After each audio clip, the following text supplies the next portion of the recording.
Yeah, thank you, Corinne, so much for joining me today. Today, we're going to talk about a very important report that actually came out last summer in July 2024. The name of the report is Don't Look Away, How One Boys, I'm just checking that it's recording. Don't Look Away, How One Boy's Story Has the Power to Shift a System of Care for Children and Youth. This report was released, as I said, in July 2024 by BC's representative for child and youth, Dr. Jennifer Charlesworth. Yeah, this to me is the most important issue. It's why I entered, teaching years ago, as well as what is the main reason that I want to get involved with politics is the health and well-being of our children and youth is the most important thing, not only to me, I believe, as a province. If we're not taking care of our young and vulnerable, then what are we doing? So Corinne and I are going to talk about this report in a more general context today, and then it's a 200-page report, so we're going to look at different themes in the weeks to follow. I'm just going to share a little bit about my background and why this is so important to me. I myself am an abuse survivor. I come from, middle class family, Caucasian family in Alberta. And so the idea of foster care or welfare system like wasn't even in my world, right? But there were times in my life where my family and I were not getting along, and I ran away from home, and so very easily could have been one of those youth who ended up on the streets, no doubt in my mind. And also issues with alcoholism, eating disorders, mental health issues. And so one of the reasons I became a teacher was because I wanted to be an adult in these, in another child or youth's life. But I quickly realized that as a teacher, your hands are pretty much tied in how you can get involved in a youth's life. And yeah, and then years later, I worked with at-risk youth, young offenders, gang entrenched youth, and so worked with the ministries and just found it so confusing to navigate. And I was a teacher, so I can't imagine what it's like for a child. And then when I read this report, I was, it's 200 pages long. It's heartbreaking, but it also at the end of the report, they give real recommendations. So I'm going to ask Corinne. Corinne was an MLA at the time of the release of the report last summer. And she was the MLA of West Vancouver Capilano, but also had some other roles. So, Corinne, can you share a bit about your role in this? Yeah, thank you. Thank you for wanting to do this and have this conversation, and also thank you for sharing a little bit about your background. People just meet us and think we are the people that we are today, but there's so much that goes into forming who we are and those experiences that we bring forward. And I'm glad you chose this topic. It's a tough topic. So I was MLA for West Vancouver Capilano. I had previously run a fairly large nonprofit organization that worked with family preservation and street entrenched youth. And so I'd seen some of these things and heard some of these things before. I ended up being the shadow minister for MCFD, Ministry of Children and Family Development, but I was also very fortunate to be appointed to the standing committee for children and youth. And we worked closely with Dr. Jennifer Charlesworth, who is the representative for children and youth, and she and her team just do God's work. Like it's just very, very difficult work that they do. And so we were briefed on this story, and it was so appalling and heartbreaking to hear the abuse and torture and ultimate death of a young person who Mhm. should have been in the care of our government. And so this young boy was removed, and his sister was removed from their mother. That mother wanted to be a mother, Yeah. but she didn't have the tools, and very often that's intergenerational trauma, violence. Hadn't had parenting modeled. Very many people have not. And there were some other challenges, including this young boy had a lot of medical issues that were difficult to work with. And she didn't have the support to do that. So ministry made the determination to remove the child from the home. and put that child in a relative's home. And whether it was a relative's home or not a relative's home, there are a number of things that must be done prior to placing a child in a home. So Mhm. the irony is you're removing a child from what you believe is an unsafe circumstance for them, Mhm. and then you're putting a child in another home without doing the due diligence required to make sure that that home was safe. Yeah. And so there were so many things missed, and this is the complexity of this, but to start with, criminal record checks and references, and there's all of these things that need to be done prior to the approval of a home for a child in care. These things weren't done. They would have flagged some potential concerns. But then the ball was dropped in so many places. You had teachers who were saying this boy has not been in school for 6 months. What's wrong? Medical professionals saying, or a doctor saying, we've got some concerns. This looks like it that there may be neglect or whatever it is.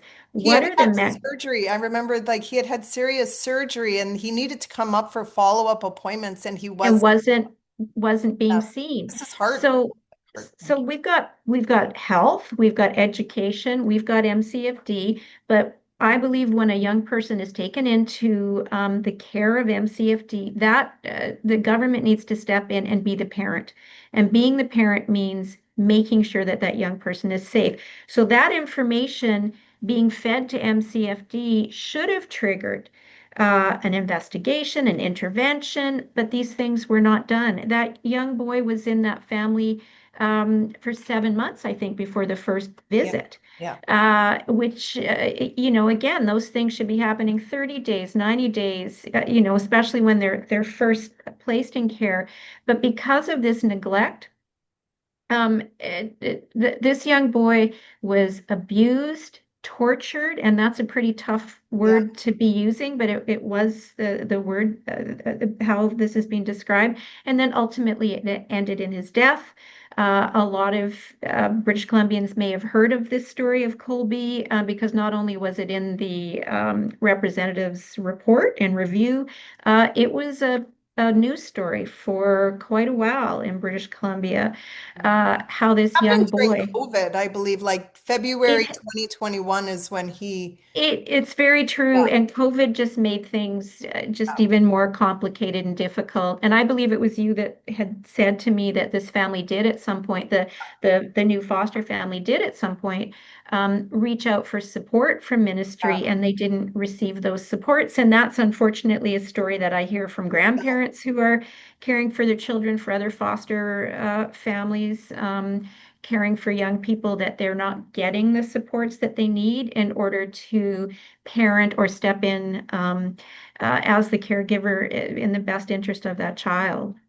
yeah, they had another, and then one of the other sisters joined. So it was Kobe and his two sisters at one point, and they had three children of their own. So now they Hmm. have six kids. And I believe the email she sent to the social worker was basically, we can't handle this. I'm at my wit's end. And so there was Hmm. that level of stress, and we know how stressful COVID was for everyone. And again, I'm not excusing any behavior. It's just these things. There were so many points. And this wasn't his first foster home. He had, they had lived like kinship Yes. programs with the grandmother and an aunt and uncle where they just thrived. But then that grandmother had some marijuana found in the truck and was removed from, they were removed from the family. Like just so Hmm. many places where this went awry. I highly suggest people read the report. It's detailed and graphic, and the story there, and the reason they're able to go into so much detail about the abuse is because the caregivers had put in security cameras or cameras because they thought Great. one of the kids was stealing from them or something. So they actually captured this on video, which is tragic, but in a really ironic way was helped to see how true and bad it was. Yeah. But then the other part of the report is that this is actually not an outlier of of what's going on in the province. They talk about 14 other youth, three or four which also passed away under care. But I think the stat I saw was in 23, 24, the representative for child and youth, there's like 6,000, over 6,000 cases come to them of injury or death, and 2,000 of them are like severe injury or death, like they need to go in. Like that's 2,000 a year. Like that's just, I woke up this morning and I'm like, there's little thousands of little children all over the province right now waking up scared, let alone Yeah. hungry or cold or that, but just waking up scared. Like I Yes. know the Yeah. urgency behind this A- is just, Absolutely. No, it absolutely. I mean, there's so many places where we yeah, fail our young people. So it's those initial removals or working up to a removal, but it's also as that child ages and what is the supports when they age out of care and how, how many placements do they have when they have to go to 7 or 8 schools in their school yeah, year? And there are just so many places that we deserve, that those children deserve to be cared for and loved and to feel safe. And we just don't have a system that does that. We don't have enough social workers. So when social workers have, caseloads of hundreds, are we going to blame the social worker for not doing a visit for 7 months? There needed to be a process where that social worker got support and people knew that these things weren't getting done and how can we make sure that they are getting done. yeah, So if government wants to hire more staff, I'm okay with that as long as they're those frontline workers and social workers. And they're not all social workers, they were youth workers, yeah, whoever those frontline people are, they simply don't have the capacity to do this. But one of the things I did want to talk about, and we can talk about the other, recommendations from the representative and some of the work of what the representative does, because her office does phenomenal work, but yeah, doesn't always get a lot of traction from government, is this idea that we have to do removals. And I'd forgotten the example you said with the marijuana, is that I've seen just an example when I was at Family Services, a mother who I believe had 4 children. They weren't getting to school on time. Their clothes were dirty. There were a whole number of things where they were reported, and and those children were going to be removed. But there was another alternative that we need to look at. It was a new program. Why don't we work with that mom so that that mom understands, how do you get your kids up into school on time? yeah, Do you have a proper washing yeah, machine to make sure that maybe there's no washing machine there? She's exhausted. There's 4 kids. How do you get to get the laundry done? yeah, So are there ways that we can work with those families to teach them the tools that they need to keep their children safe, yeah, as opposed to looking at what is often poverty yeah. and young people being taken away because of the poverty of the parent or the family. Right. It's not Um, it's abuse. It's not, yeah, yeah, and I don't want to swing too far into yeah, mental health addictions and whatever, but I will say housing first is one thing, yeah, but you can't put someone in housing without also teaching them to cook, yeah, teaching them to buy groceries. Like, it's not those of us who just take these things for granted. But when you've never seen parenting modeled to you, mm, we just need to make sure that we're giving people the tools to be parents. So there's that one upfront piece where I think we fail, and then we take too many children away. But you also run the risk of not removing a child when you think that there may be an issue there. Is helping the parent enough, or is the safety issue concern still there? But then when you take the young person and you take them into the care of government, care is the word, yeah, care of the government. And what Colby and his sisters, and that was not care, and there was failure across the board. And I understand that government is working with the ministry to try and deal with some of these things. And part of it is for health, education, other ministries to work together and share information. But there are, if you look at the representative's website, it's a fabulous place to go and get all these reports are there. And but she also tracks, these are the recommendations her office makes to government. This is where they're at and actually fulfilling those recommendations. Yeah. And if you look at those things, there are so few that actually get done that I'm sure, and I can't speak for the representative, but it must be disheartening after all the work that's Yeah. done to have a representative whose job is to find these issues, to highlight them to government, and then to not see them resolved or dealt with. Yeah, we'll touch on the recommendations in a bit. I just wanted to circle back to two things. One, first, the simpler one, well, it's not simple.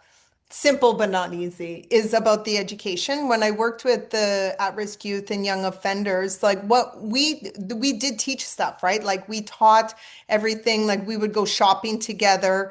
We would do like life skills sorts of classes and events, like every day with different events or activities that we did. We also taught about budgeting and money and those sorts of things. We also taught about what does a healthy relationship look like. And interestingly Mm. enough, at the time I was in an unhealthy relationship. So I was like going through the like, what does an unhealthy relationship look like with I had a group of girls and I was like, they're making like a poster and they were coming up with all these ideas and I'm like, oh my gosh, I am not in a healthy relationship. So you think that this stuff is just comes naturally and it doesn't. So we will definitely talk about education as its own topic here. It's obviously something else I'm passionate about. The other thing I wanted to say is that I don't know if we mentioned it. I know we did in the first run, but Colby was an Indigenous boy. But the report says like, although this is an Indigenous story, this is not at all saying anything about, that this is unique to Indigenous families. Although there is a component about when you remove a child from their family, and even if you put them into a relative's family, if they're off reserve or, everybody is engaged in culture at a different level, but you're tearing them away from their culture. And I mean, we know the tragedies of the residential schools and the 60 scoop and the millennial scoop and all of that. And it's still going on. And what just about the recommendations, I know one of them, well, even in this report, there was major consultation with cultural advisors and different departments. There's so many acronyms in this report, it's hard to keep track of. And again, it's hard for, I can't imagine how a student or a child or a youth is feeling in this system if I, from the outside, can't wrap my head around it. But yeah, I just wanted to say that part that there is the added cultural significance. And one thing that I read in the update, the press release that the representative sent out in July, is that that's one that the government is still not doing, that it seems like they're doing some work, making progress. It doesn't even say whether it's little, some, or a lot of progress, just progress. That could just mean open the file. In some of the 40 some recommendations, but one is that they feel like they're still working quietly without engaging in consultation with Indigenous stakeholders. Yeah, no, that's a really important point to make is that this is an issue across cultures, but I think it's more heightened in Indigenous communities. And there was legislation passed. I was still in the House, so it must have been 2024. It could have been 2023. I think it was 2024, which really gave back the responsibility or the decision-making authority to nations for their own children because having those children, MCFD ultimately making determinations on taking children away is a bit of a flashback to what has happened in the past with residential schools and the destruction of families and culture and all of that. So there are other things there, but there is an obligation not just to consult, but to support Indigenous communities to be able to do these things independently and have much more jurisdiction and say in what happens with their children. But I believe in this report also, it was saying that that structure, as you said, the communication wasn't there, the working together wasn't there, the information sharing wasn't there, and that's something that's got to get better. And there needs to be support for those communities, for those First Nations who are now putting together care systems in their own communities that may need support, may not need support, and being able Yeah. to do that in a But it's healthy that way. transition, right? Like they might not, well, like most of them probably don't, but there's still a transition Yes, period where you can't make assumptions of yes, who's taking care of what. And that's also yes, what yeah, happened in this is that there was not a clear division of who's doing what and who's making decisions. And so this right, transition period, while like about time, but also important and like great, there's still the transition. You just have to because we've been so the government and the colonial system has been so in their business and so, and I'm just talking about one area, so integrated and removing children from their, like we're talking generations of this happening. So a lot of these parents were also in care. So we think like, oh, well, why didn't they learn this stuff when they were like proper, whatever that means, but parenting skills. It's like, well, they also grew up in care and were also ripped from their families and also experienced trauma of different levels. Like yeah. yeah, Well, and ripped from a system of extended family support yeah, to this more traditional nuclear family piece where yeah, people parent as, a small hub of the parents and the kids as opposed to really parenting shared through community. So there are so many things that play yeah, into what happens, but we need to look at what can we do today yes, to make those things better. And I also I do want to say there are many social workers and people that work in MCFD and education, other groups, they are heartbroken and devastated by these things too. So this is not this group of indifferent people who don't care about children. This is a system that doesn't even support the people that are supposed to be yeah, running the system, and those social workers are not getting enough support and attention, and their jobs are so stressful and so difficult, and it's very difficult for them to be able to make those good decisions sometimes when you are exhausted and stressed and you've got all these families you need to visit and you're not getting to them. And so just in the way that everything is managed, and there are some good programs that MCFD funds, and for example, the family preservation program that we ran at Family Services is teaching parents to be parents when they have a newborn baby, or when that's a different program. Actually, I'm getting them confused. They had a few good ones, but actually, a child who's in care, to bringing them together with their child, with the parent, spending time together in this program with other children and parents, learning how to be good parents.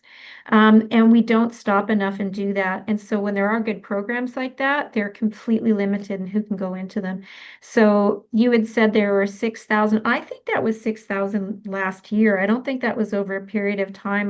The well, it was like representative. I think it was the fiscal year 23, 24. Okay, yeah, it was shocking and it's Was here. increasing, but that is death or what is the other word? Death or some kind of serious injury, death or serious injury of Critical, yeah, critical. critical injury of children in care. That is if that was the case with any other population of Yeah, people, any other, we'd be rioting. I Like, just can't. what is it that we can't? And you know what happens with these young people, and we saw this, is that they drop out of school. And I'm broadly stereotyping, right? Like I've seen young people who are successful and come through this, but so many dropping out of school, becoming involved in drugs and addiction, crime, street entrenched. This is all feeding into a much bigger societal problem that we have. Yeah. And if we could just back the bus up Yeah. and say, if we gave proper care to our young people when they were young people, Yeah. we would be alleviating not just the misery of a person and the sadness of a young person, but we would be also alleviating a lot of these issues in homelessness, mental health, addictions, drag on the healthcare system. So there are places that we can invest money that save us money. But uh, all governments, not just this government, all governments plan in 4-year cycles, right? So you're not going to say, okay, 5 years from now, 10 years from now, 15 years from now, if we take this money today and we put it over here, 10 years and 15, we're going to see way less of a strain on this other part of the system. But long-term planning and kind of stepping back and looking at these things, traditionally government doesn't do. No, I But agree. yeah, It's not a partisan issue because part of it, and it's it not, and shouldn't, also not yeah, just in BC, because it's like a colonial system that's hierarchical and siloed versus, I think we like non-Indigenous people, like, I mean, I'm biased. I work with in an Indigenous community, so I get to experience firsthand, but it's, circular and holistic.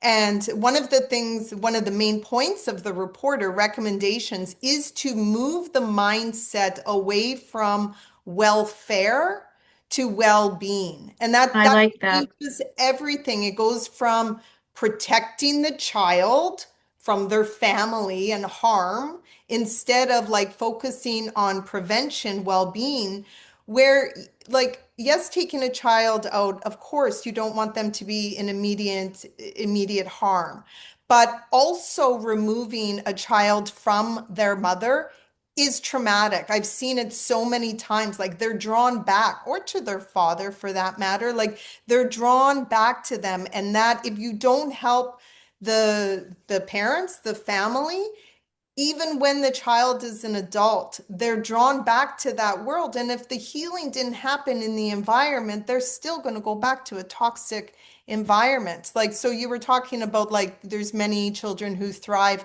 that come out of the system or and for sure, but I I didn't say thrive, it was more okay, okay. survive. Survive, okay.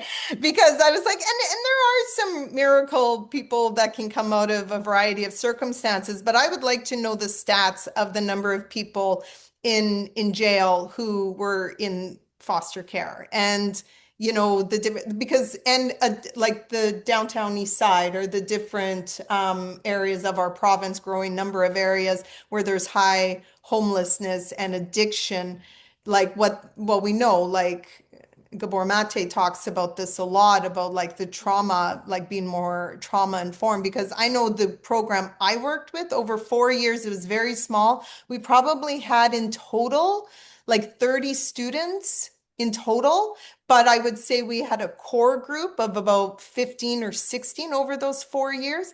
And I recently just realized one more. So now this makes five of them who have passed away before the age of 30. And these were our success stories. These were the children that we brought out on videos to be interviewed for funding and they like died of overdose or one of them suicide, but the other ones are overdose. So even though we had success up until they were 18, then We lose them, we lose them because it's a broader, holistic right? over Yep, yep. wraparound I, is the word I'm looking for. Yeah. I'm going to jump back to that, but I also want to say when I said thrive versus Yeah. survive, I actually just have to say I know a friend of mine, a remarkable young woman who came up through foster care, who was in some very precarious, difficult scenarios. Yeah. But she did have the ability somehow to push through, to get a job, to be successful, to do her education. And she just graduated. I almost want to cry because Yeah. she's just so amazing. Just graduated, just got married, has a family, Yeah. and she'll always carry those things with her. Yeah. But there are, in the right circumstance with the right people around you. And Yeah. sometimes it's all a matter of opportunity, or who that one person is in your Yes. life that you meet by chance that can actually make a change and help you survive, or not Yeah. to thrive. But we don't track, the system doesn't even know Oh, that she graduated from university. They don't know. So that we can talk about how do we manage the province's finances, which we don't do very well. But yeah. if we don't have the data that shows us where is our money best utilized, there's a program, I can't believe I've forgotten the name of it, but where young people who were in care, who want to access post-secondary education, can access funds to pay some living expenses and tuition and those kind. There's no tracking to see if they finish school. Oh, There's no tracking to, like, how do we know where our money is best spent? And maybe we need to spend more in some areas and less in other areas. But if we don't know what happens to these young people, yeah. because we lose them, and we lose them often because they become transient, unhoused. Yeah. When a child turns 19, there's no guarantee that there's housing for them. No. And so, and I mean, that's completely unacceptable. This is Canada. Yeah. And we're letting these young people at 18 age out of a system, or 21 age out of a system, and have no access to housing in a place where we know that that's the case. So Yeah. And no we're support. failing Like, everywhere. yeah, my sister, her youngest just turned 18, and so she's an empty nester now. She's younger than me. I can't believe it. But she did this post, about how I hope my kids still need me and that, and she believes they do, and that it wasn't her post. It was Mel Robbins or something had posted a video and she shared it. But I was just like, I still need my parents, and I'm 52. Like, for sure needed them. I mean, we needed to heal our relationship first, but now they're my best friends. That didn't happen until I was in my late 30s. And that, like, I still need it. And they still supported me, though, like through university and through, different, some hard times in my life. And so we still just leave these kids go. So these kids then become adults, and then now the cycles turn, and now we judge them as adults, not looking at what happened up until then. And then talking about tracking the money, like, it is so, I can't even remember what the number is, but it's like something like $100,000 a month to keep a youth in detention center. Like, imagine what that money can, like, do, right? Yeah, yeah, So, and yeah. I remember this yeah, conversation with Stephanie Cadieux, who was the minister of MCFT, and she said to me, and this really stuck, and I use the washing machine example all the time. Is she says it's a lot less expensive to buy a family a washing machine and dryer, a brand new washing machine and dryer, than it is to remove a child because that their child is going to school dirty, or their child is, yeah, now I'm grossly of simplifying this, course. right? But just that's the kind of, like, It goes are to there, the mindset, right? yeah, prevention can be much less expensive to everybody Yeah, than a removal. So it is, it's, boy, it's like so difficult. There's no magic wand to fix these issues, but the more we can back up the bus and help at yes, the front end of these systems, before a young person goes into care. If the ministry is alerted, let's look at what the real problems are, and yeah, can those problems actually be resolved in a safe way because somebody just needs the tools to be a good parent. But let's make sure that in situations like Colby, that people are paying attention. yeah, There are so many flags along the way. where intervention could have happened, and who knows what the outcome would be, but it would not have been the outcome that we saw with that.